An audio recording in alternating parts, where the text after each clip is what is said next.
Ok. Exercice 10, on va corriger, et puis je vais faire des rappels de cours, et puis aussi des compléments. On y va. Tu auras compris que dans cet exercice, mon objectif c'est de te faire travailler sur la sphère. Et puis là, juste après, je te parle de la boule. Alors c'est quoi la différence entre la sphère et la boule? Pour ça, je t'ai fait un petit tableau récapitulatif, ici, qui fait le parallèle entre la 2D et la 3D. La 2D, c'est le monde tout plat, c'est le monde, par exemple, sur le tableau. Et puis la 3D, eh bien, c'est l'espace, c'est notre monde à nous. Alors, dans le plan, on a ce qu'on appelle le cercle. Le cercle, il faut bien que tu saches ce que c'est. C'est l'ensemble des points. Hop, ce que je trace en jaune ici, je pourrais dire que c'est donc un cercle. Ça, ce serait son centre, par exemple. Imagine, c'est un cercle de rayon 10 cm, par exemple. Eh bien, le cercle, c'est l'ensemble des points que je suis en train de mettre en bleu. Alors, je peux en faire qu'une seule, une petite partie. Hein. C'est l'ensemble des points qui sont situés tous à une distance de 10, du coup, centimètres, dans mon exemple, du centre. Tous. Ni plus ni moins. 10 exactement. Ça, c'est le cercle. Et alors, qu'est-ce qu'on appelle le disque? Eh bien, ce serait l'ensemble des points qui sont situés à une distance égale à 10 ou à moins de 10 du centre. Donc ça peut être 1, 2, 3, 4 ou 4,5 jusqu'à 10 cm. Donc ça va faire un ensemble infini évidemment de points et tout ça, ça va nous dessiner ce qu'on appelle un disque. D'accord? Donc on pourrait dire en fait, alors le disque, bien sûr, il y a l'entourage aussi. Hein. Le cercle, en fait, on pourrait dire que c'est l'entourage du disque.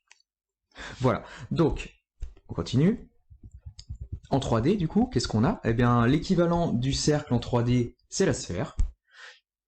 C'est-à-dire que la sphère ici, on va prendre notre exemple. Nous, c'est une sphère de rayon 5 mètres. Eh bien, c'est l'ensemble des points qui sont situés à exactement 5 mètres du centre. Ni plus, ni moins. Et l'équivalent du disque, eh bien, c'est la boule en 3D. C'est-à-dire que la boule de centre, le point qui est ici, est de rayon 5 mètres.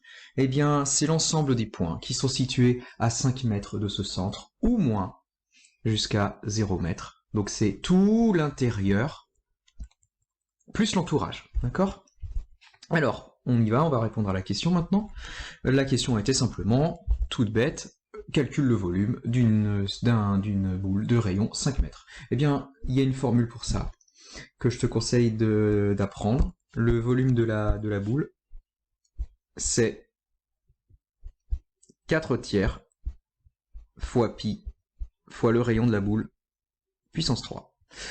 Alors, qu'est-ce qui est mis à la puissance 3? Bien sûr, il n'y a que le rayon qui est à la puissance 3, sinon on aurait dû mettre des parenthèses. Hein. Le rayon, ici, nous, c'est 5, donc on remplace par 5. On tape ça à la calculatrice et on obtient, ça fait 500 tiers pi. Alors 500 tiers fois pi, ça ne parle pas à tout le monde, hein, bien sûr. 500 tiers fois pi, on utilise, tu sais, la touche SD de la calculatrice et on obtient environ 524. Hein, ça c'est 500 tiers fois pi, hein, d'accord? Donc ça fait 524, environ, hein, en arrondissant à l'unité près. Alors, quelle est l'unité justement? Eh bien, on va réfléchir aux unités. 4 tiers, bon bah de toute façon c'est fixé dans la formule, ça n'a pas d'unité. Pi non plus, la seule chose qui est une unité, c'est le 5. Et ce sont des mètres. Des mètres qu'on a élevés à la puissance 3, ça donne des mètres cubes. Donc le résultat est en mètres cubes. Et mètres cubes, ça mesure bien un volume. Donc le volume d'une telle boule, si on avait notre boule ici remplie d'eau, eh bien il y aurait environ 524 mètres cubes d'eau à l'intérieur. On passe à la question 2. Dans la question 2, je te demande de déterminer la surface au sol, donc que j'ai mis en gris, c'est-à-dire l'air de cette partie ici, qui est en fait l'intersection entre la sphère, ou la boule si tu préfères, et le sol. Alors, il s'agit de quoi? Il s'agit d'un disque.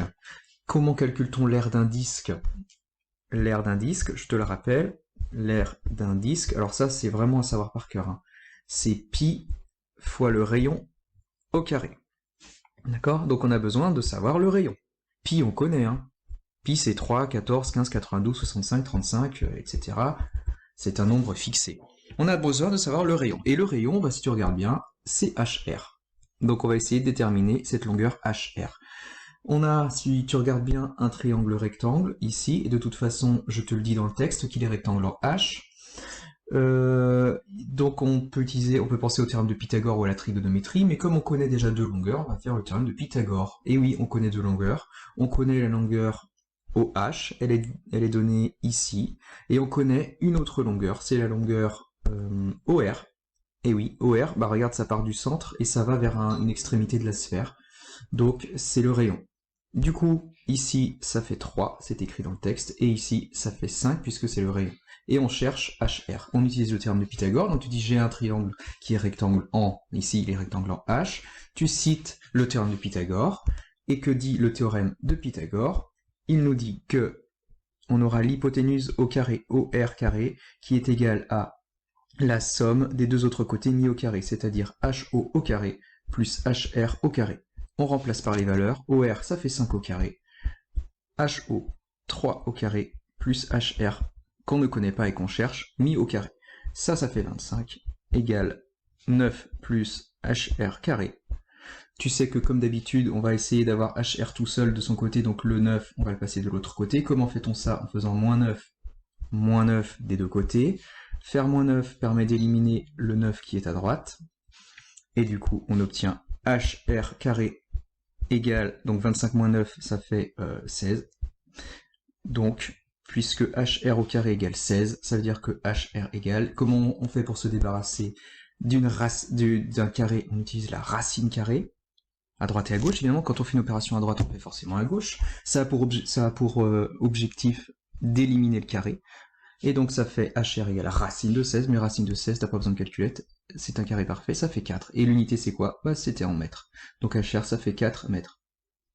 Voilà, la question n'est pas finie, puisqu'on avait besoin du rayon pour calculer l'aire du disque gris, qui est au sol, c'est-à-dire en gros quelle est la surface où il faut creuser, quelle est la surface à creuser, on va dire, pour installer cette sphère. Du coup, on calcule l'aire grise. Je vais mettre RG. Hop. Il est bien d'indiquer quand même l'aire de quoi? Donc là, on va dire l'aire du disque gris, l'aire grise.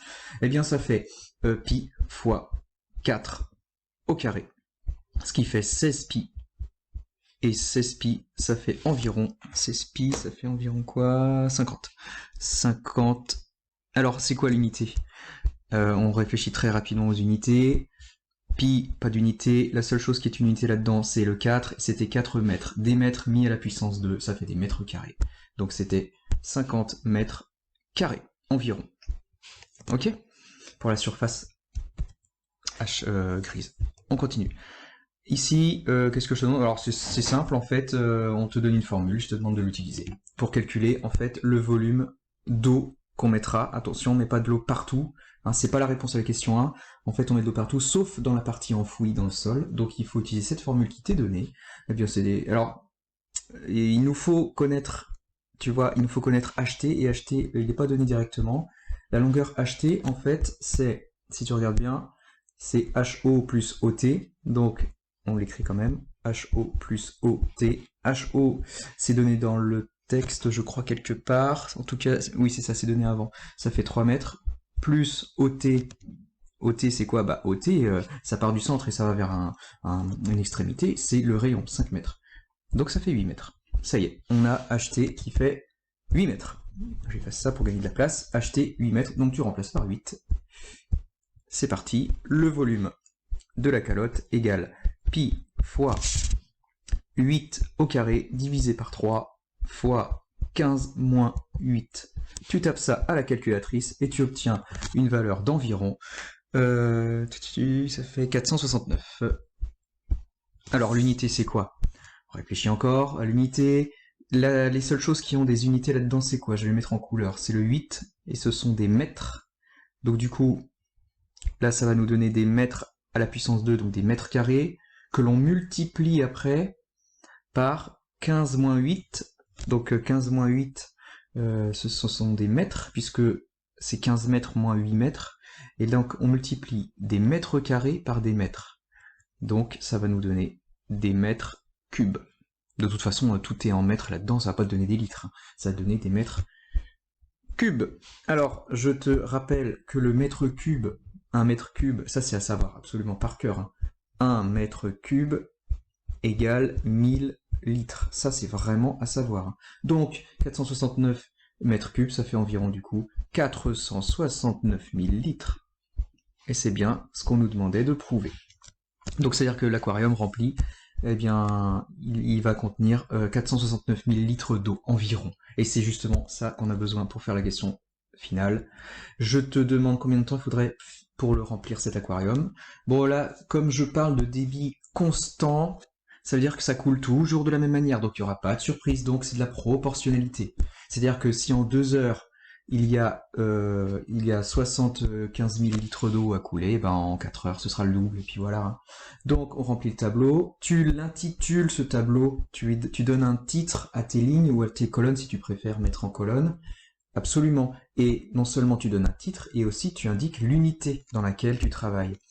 Alors ici, qu'est-ce qu'on apprend? On apprend qu'en 2 heures, il y a eu 75 000 litres, 75 040 litres d'eau à couler. J'ai choisi ici de mettre en heures et ici en litres. J'ai choisi heure parce que je sais très bien que ça va être un temps assez important. Pour remplir cet aquarium, je vais pas mettre ça en minutes, mais on peut. Je vais faire ça tout à l'heure. Donc ça, c'est la partie on sait que, et puis ça, c'est la partie on cherche. Qu'est-ce qu'on cherche? Ben nous, on cherche combien de temps pour remplir les 400... Attends, c'était combien? 469 000 litres. Donc ici, j'écris 469 000. On peut utiliser un produit en croix et on va trouver. Alors pour que ce soit propre, ici, tu peux mettre un petit X, et puis tu vas faire ton calcul sur le côté, X égale. Donc tu fais, hop, tu fais, par exemple, on peut faire ça. Donc ça donne X égale, tu indiques le calcul, hein, 2 fois 469 000 divisé par 75 040, et ça donne X égale, je m'étais arrangé pour que ça tombe juste, ça fait 12,5. Alors 12,5 quoi? Bah regarde, d'où l'importance d'indiquer les unités, heures. Donc ça veut dire qu'il faut 12,5 heures. D'accord? 12,5 heures. Moi je te demandais de mettre ça en heures minutes. Ça fait combien? Donc le piège évidemment c'est de me dire que ça fait 12h50. Pas du tout. Ça fait 12h30. Hein. Donc ça fait 12h30 minutes. Voilà. Voilà la réponse. Rapidement. Qu'est-ce que ça aurait donné si on avait mis en minutes? Ça va me permettre de te parler d'un petit truc aussi, qu'on avait revu en AP, mais quand même. Hop, ah mince, c'est pas grave. Là, je change. Donc imagine que je me mette en minutes, plutôt. J'aurais pu choisir en minutes, hein. Puisque je demande un résultat en heures minutes, on peut se dire que c'est pas forcément toujours facile de passer des heures, de convertir des heures en minutes. Par exemple, si je te donne 1,3 heures pour mettre ça en heures minutes, pas forcément évident, ça tombe pas juste. Donc tu vois, en minutes. Donc ça ferait, du coup, 2 heures, ça fait 120 minutes. Il n'y a que ça qui change. Tu fais ton produit en croix, donc là c'est toujours nos 469 000 litres, hein, il y a toujours autant à remplir. On obtiendrait, en faisant ça, en faisant un produit en croix, on aurait obtenu 750, mais cette fois-ci, minutes. Et comment est-ce qu'on convertit 750 minutes en heures minutes? Bah tu sais, tu fais comment dire, une division euclidienne, tu dis bon dans 750 minutes, j'ai combien de paquets de 60 minutes? Donc tu fais ça, tu trouves 12 paquets, et tu trouves qu'il reste 30. Un reste de quoi? Un reste de minutes, bien sûr. Ça fait donc 12 paquets de 60, c'est-à-dire que ça fait 12 heures et 30 minutes. Voilà, donc tu vois, on serait tombé sur le même résultat, et heureusement.